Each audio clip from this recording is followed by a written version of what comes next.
집중하는 공시법.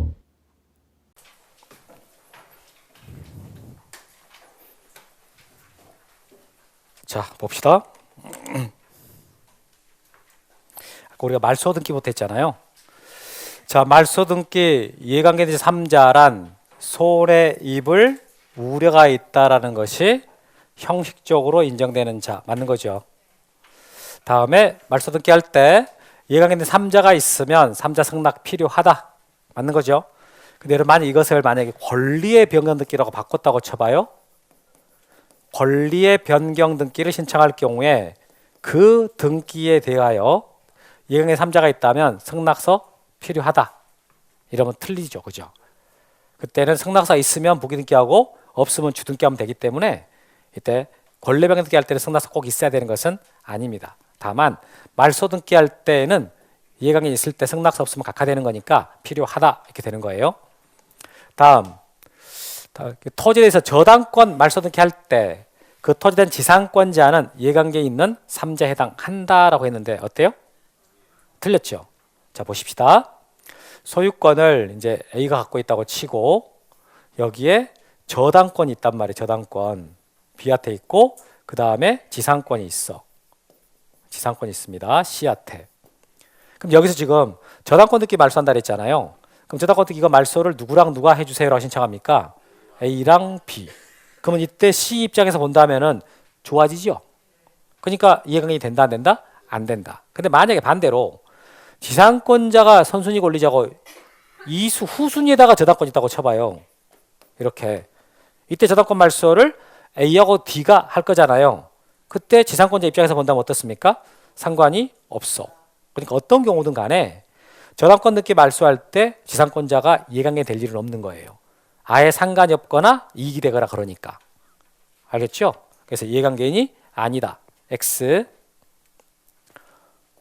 다음 4번 갑, 을, 병 순으로 이전 등기된 상태에서 을명이 이전 등기를 말소할 때 그때 이해관계에 있는 제3자 병 승낙 있어야 된다라고 했는데 여러분 어떻게 소유권이 갑, 을, 병으로 이전될 때 을명이 말소할 때 병은 이해관계는 이다 아니다? 아니다. 이렇게 틀렸어요. 이 부분 틀린 거야. 그래서 양립할 수 없는 자 이해관계는 될 수 없습니다 라고 했을 때 그 예가 이거잖아요. 다음 5번. 자, 말소 등기 할 때 이해관계 있는 3자가 승낙이 있으면 그 자 명의 등기는 자, 단독 신청으로 말소합니다 라고 했는데 틀렸죠. 이해관계 있는 그 3자 명의 등기는 어떻게 말소가 된다고요? 직권 말소. 걔가 승낙했잖아요. 뭘 승낙했다고? 준비됐다. 등기자 안단 말이죠. 그러니까 직권 말소해 주는 거지. 분위기가 별로 안 좋아 보이는데 5개 중에서 어떻게 3개 틀려버렸어요? 6번. 전세권 설정 등기나 지상권 설정 등기는 부기등기로 한다라고 했어요. 어떻게 해요? 왜 주등기인가요, 저거? 지금 저걸 틀리신 분들이 꽤 있단 말이에요. 그렇게 말을 해도. 그래서 무조건 소유권 아닌 권리 나왔다 해서 부기등기 찍으면 안 돼요. 내용을 파악을 할 줄 알아야 돼요. 아까 주등기 2번이 그래. 주등기 2번. 주등기 2번이 소유권을 목적으로 하는 권리에 관한 등기라고 돼 있었잖아요. 지금 거기에 해당하는 거거든요, 이게. 그러니까 이 지상권자나 전세권을 지상권이나 전세권을 소유권자가 설정하기 때문에 주등기로 하는 겁니다. X. 근데 7번 전세권을 목적으로 하는 저당권이라 그랬어. 이거 저당권을 전세권자가 설정하기 때문에 부기등기하지. 맞네요. 자, 여기서 보세요. 가등기에서 보존된 이 소유권은 청구권. 이 청구권을 양도했어. 그때 그 청구권의 이전 등기. 이는 가등기에 대해서 부기등기를 한다. 맞나요? 칠판 보세요. 여기서 이 청구권 있잖아요. 이 청구권 이전 등기는 왜 부기등기합니까? 이거 혹시 틀리신 분 여기 잘 봐요. 이거 되게 쉬운 말이거든. 굉장히 쉬운 말이야. 이게 그 청구권이라고 돼 있잖아요. 그럼 이게 소유권이에요? 아니에요? 아니지. 소유권 아닌 걸 이전할 때는 무조건 다 부기등기라고요. 그러니까 이 문장에서 되게 쉽다니까. 이것만 무슨 말인지만 알아들으면 되게 쉬운 지문이에요. 이거 알아들으면 이게. 근데 이걸 막 이 문장을 연구하고 있는 분들이 있다고. 여러분 중에 이게 무슨 뜻이지라고 막 분석하고 있는 분들이 있어요. 그런 분들이 어려운 거야. 근데 그냥 공식에다 집어요. 소유권 아닌 권리 이전할 때는 무조건 부기등기다. 그 말 알고 있으면 되게 쉽게 푸는 문제거든요. 이거 맞고 다음에 저당부동산 저당권 실행을 위한 경매 개시 결정 등기는 부기등기로 한다가 아니고 이거 주등기거든요. X야. 무슨 말이냐면은 여러분 저당권을 갖고 있다라는 말은 돈 안 갚으면 경매시키겠다 이런 뜻이잖아요. 그럼 저당권에서 경매를 시킬 때 저당권을 경매하는 거예요? 소유권을 경매하는 거예요? 소유권을 경매하는 거거든. 그러니까 소유권이 경매 들어가는 거기 때문에 소유권에 대한 경매 등기라고요. 그래서 이건 뭘로 한다고? 주등기로 해. 아까 주등기 3번이 소유권에 대한 처분 제한 등기였잖아요. 그 처분 제한 등기가 가압류 가처분 경매라고요. 가압류 가처분 경매. 그러니까 소유권 경매 들어가는 것은 주등기로 하는 겁니다. X. 다음에 권례변경 등기는 이강인 3자 승낙이 없다 그랬어. 없다. 없을 때 뭘로 하라고요? 부기로 할 수 있다 그랬으니까 X죠. 뭘로 하는 거라고요? 주등기. 그러니까 이 문장을 읽을 때 여기다가 동그라미 치셔야지. 여기다가 11번 자 정지조건부다. 정지조건부 청구권 보존하기위해서 가등기 할 수가 있다. 있다죠. X. 다음에 자 12번 한번 읽어보면 어떻습니까? 제일 눈에 들어오는 말이 뭐예요? 장래에 확정될 청구권. 이 청구권이 장래에 확정될 것 이랬지 않습니까? 자 가등기로 보존하고 있는 청구권은 장래 확정될 것도 된다 안 된다? 된다. 그러니까 할 수 있다. 근데 여기서 문제를 낼 때 여러분요. 이게 무슨 말이지? 나 이 말이 무슨 말인지 몰라가지고 나 이거 답을 못 구했다. 이렇게 혹시 하신 분도 있을 수 있는데 단어 너무 신경 쓰지 말고 만약에 모르겠다라는 게 나오면 어떻게 하면 돼요? 빼버려. 그냥 빼고 읽으라고요. 저걸 읽지 말아버리는 거야. 그냥 이거 없애버리고 그냥 이것만 읽어봐요. 그래도 답 구할 수 있잖아요. 문제 풀다가 무슨 말인지 너무 어려운 단어가 있어. 그럼 빼내버리라고요. 그럼 말이 된다고. 다음에 13번. 이건 물권적 청구권 가등기 할 수가 없죠. 채권적은 되지만 물권적은 안 된다. 다음에 자 이거 소유권 이전 등기 청구권을 보존한 가등기에 대해서 가압류 할 수 있다 없다? 있다. 있다죠. 이때 이 가압류 등기를 뭐라 그래요?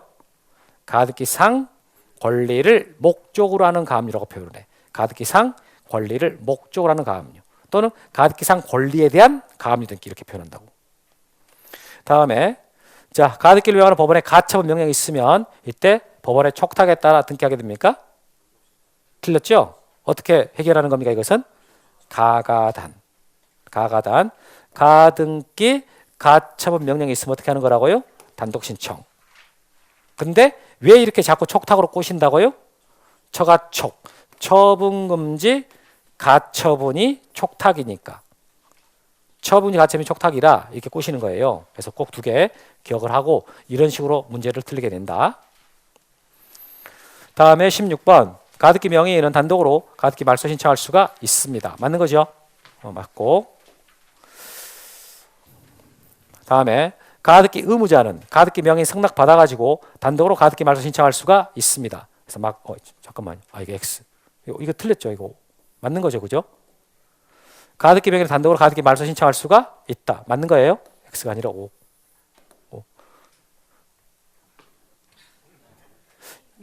이쪽에다가 해놔야 되는데 여기 이제 답을 주면 X를 O로 고쳐놔야 되는데 제가 여기다 OX 여기다 O하고 여기 X잖아요. 여기다 얘를 놓고 이거 안 고쳐버린 거지. O. 그 다음에 17번. 자, 가등기 의무자는 가등기 명의 승낙 받아가지고 단독으로 가등기 말소 신청할 수가 있다. 맞죠? O. 다음에 이해관계 있는 자. 이해관계 있는 자가 가등기 명의 승낙 받아가지고 단독으로 가등기 말소 신청할 수가 있다. 맞는 거지요? 자, 여기 예를 들어서 누가 있다고요? 제3취득자. 가등기 이후에 소유권 취득한 사람, 그 사람이 예가 될 수 있다. 다음에 자 가등기 권리자가 여러 명일 때 1인이 공유물 보존행위에 준해서 전부에 대해서 본등기 신청할 수가 있다라고 했는데 됩니까? 안 되지. 우리 어떻게 외워요? 지가이유. 지가이유가 무슨 뜻이에요? 직권만 되는 것이 뭐라고요? 가등기. 직권만 해달라면 해주지만 전원명 해달라고 하면 안 해주는 거예요. 막 할 수 있다. X.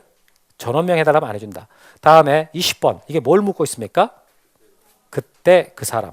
원래 지금 소유자가 누구였나요? 을소유 토지. 을소유 토지에 대해서 가등기를 해놨는데 소유권이 지금 병한테 넘어갔잖아요. 그럴 때 본등기 할 때 상대방은 누가 된다고요? 그때 그 사람이니까 병이 아니라 을이 돼야지. 을. 여기까지. 자, 이렇게 해서 우리가 10주에 걸쳐 진행했던 기본 이론 과정이 다 마쳐졌습니다. 다음 주부터 이제 우리 교재가 바뀌게 되는 거죠. 그래서 핵심 이론 및 기출 문제 과정을 들어가는데, 이 핵심 이론, 이것은 요약 우리 합격서 있잖아요. 합격서를 가지고 진행하는 거고, 기출 문제 과정 이것은 단원별 기출 문제집이에요. 단원별 기출 문제집. 지금 그 다른 회사는 단원별 기출집을 별도로 특강으로 해서 오후에 수업을 하거든요. 근데 우리는 이 기본 이론 과정에서 같이 해버리는 거야. 이게 따로 특강으로 빼지 않았고 지금 이론 과정에서 같이 해요. 그래서 이거 하면서 플러스 같이 해드린 거라고. 그러니까 공부를 할 때 사실 뭐가 시험에 잘 나온다, 안 나온다 이걸 모르면 안 되잖아요. 근데 여러분들 의외로 지금 제가 수업 진행하다 우리 기본서에가 기출문제가 이제 몇 개 안 실려 있는 것 같아도 꽤 많습니다. 이거 다 하면 이게 한 70개 넘을 거예요. 이게 그럼 여러분들은 몇 회치를 이미 본 거야. 이게 그러면서 이제 방향을 잡았지만 그래도 조금 더 많은 거 갖고 한번 풀어보는 거지. 그래서 우리가 수업하면서 이론하면서 같이 하는 겁니다. 그래서 저걸 이제 준비해야 되는데, 기본서는 이제 참고서 기능으로 하는 거지. 참고서. 물론 합격서에가 내용이 많이 실려 있는데 혹시 합격서를 보다가 조금 설명을 조금 내가 좀 보고 싶다라고 했을 때 그때 기본서를 좀 참고서용으로 보는 게 도움이 될 거예요.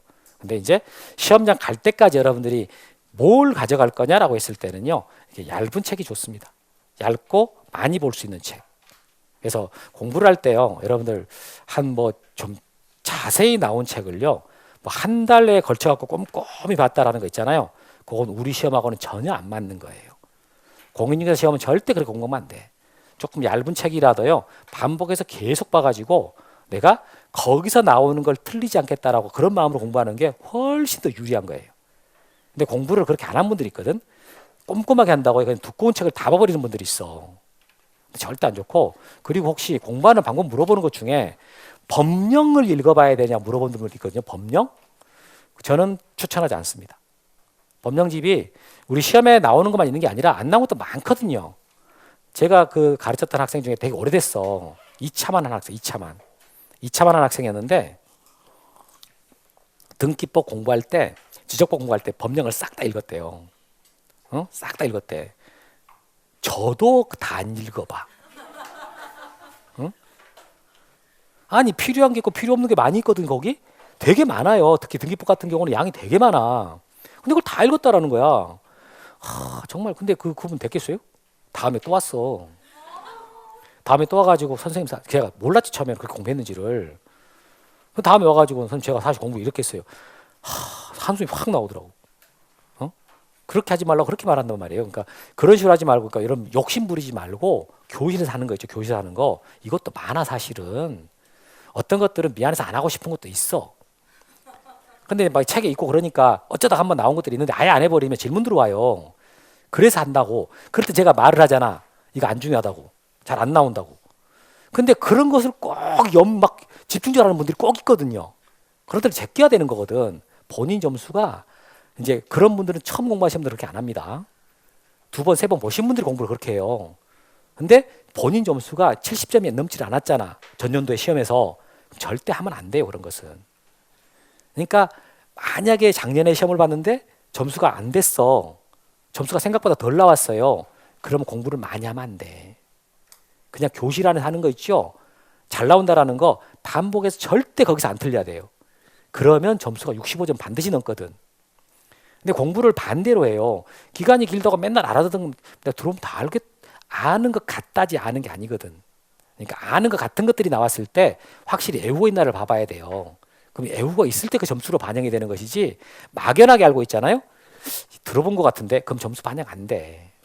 지금 여러분들이 이제 우리가 3월달 이제 심화 이거 들어가잖아요. 이 과정. 그럼 제가 설명하면은요, 기초 과정부터 들었던 분들은요, 제가 알아들은 말 거의 다 알아들어요. 저거 했던 말인데 이렇게 거의 다 알아듣는다고. 그렇지만은 그게 점수로 바로 반영되지는 않거든. 왜냐하면은 그건 제가 옆에서 다 일러드리는 거잖아요.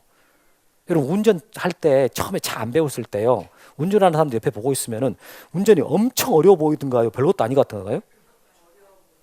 처음부터 운전하고 있는 사람들 보면은 승용차 옆에 앉아 있으면은 소나타 옆에 앉아 있었어? 그럼 소나타 운전하고 있는 사람 보고 있으면 이렇게 어려운 걸 하는 기사님이네 이런 생각 했어요? 안 했죠.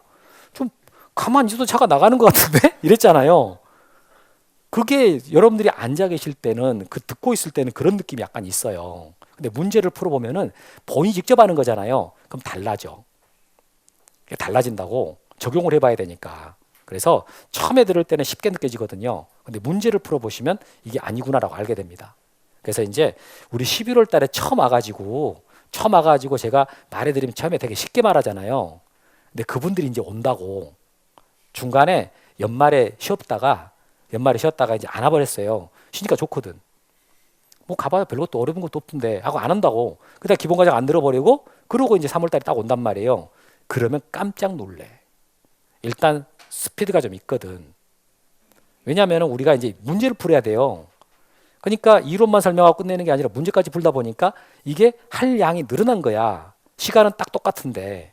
그럼 어떻게 하는 수밖에 없어요. 조금 더 빨라지는 거지. 그러니까 이게 내용을 했던 걸 또 하긴 해. 하는데 빠르게 합니다. 그리고 제가 1월 달 강의할 때는 이 말을 똑같은 것도 3번을 했다. 그럼 이제 3월 달 수업에서는 그 내용을 하긴 하지만 2번 하고 넘어가요. 3번을 안 해, 이제는. 2번 하고 넘어간다고. 그래야 시간 조금 세이브가 돼야 문제를 풀지. 그렇게 문제를 진행할 거거든요, 내용을. 그래서 여튼 결석하지 않고 잘 나오는 게 되게 중요하고 절대 너무 많이 하려고 애쓰지 말고 교실에서 한 것도 너무 많다. 그것도 뺄 수 있어. 알겠죠? 혹시 뭐 물어보고 싶으신 거 있으세요? 나는 시간 많아. 자, 그러면 여기까지 하고 우리 다음 순환에서 뵙도록 하겠습니다. 수고하셨습니다.